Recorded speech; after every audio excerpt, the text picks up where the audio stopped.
Je voudrais dire d'abord, d'entrée de jeu, merci à l'Union européenne, par l'entremise duquel le projet ENMA a vu le jour. Et donc, aujourd'hui, ENMA assiste l'Association de gestion des ports d'Afrique de l'Ouest et du Centre, que ce soit du côté ouest, côté centre, sur un problème de renforcement des capacités. Et les thématiques sécuritaires qu'ils ont mis en jeu pour nos ports, pour nos experts portuaires, sont des thématiques assez intéressantes.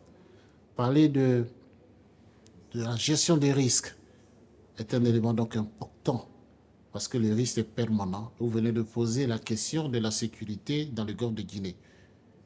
Le risque est permanent. Comment s'y prendre pour résoudre donc ce risque?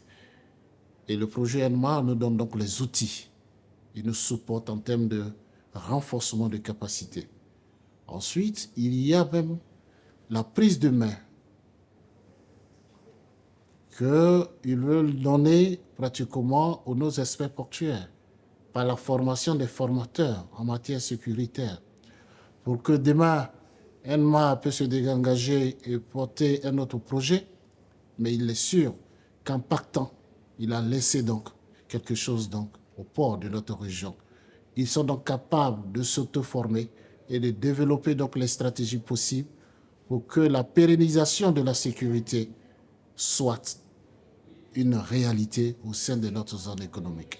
Il y a donc important, il y a plusieurs projets comme ça qui sont donc développés.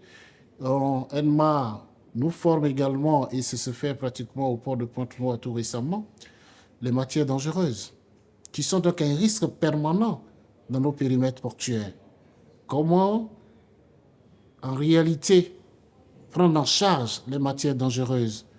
Les systèmes qui sont mis en place ne sont pas souvent observés par nos experts portuaires. C'était une vraie sensibilisation et des méthodes sont mises en marche pour que les ports puissent se prendre en charge et gérer donc leur sécurité au niveau d'un des territoires portuaires.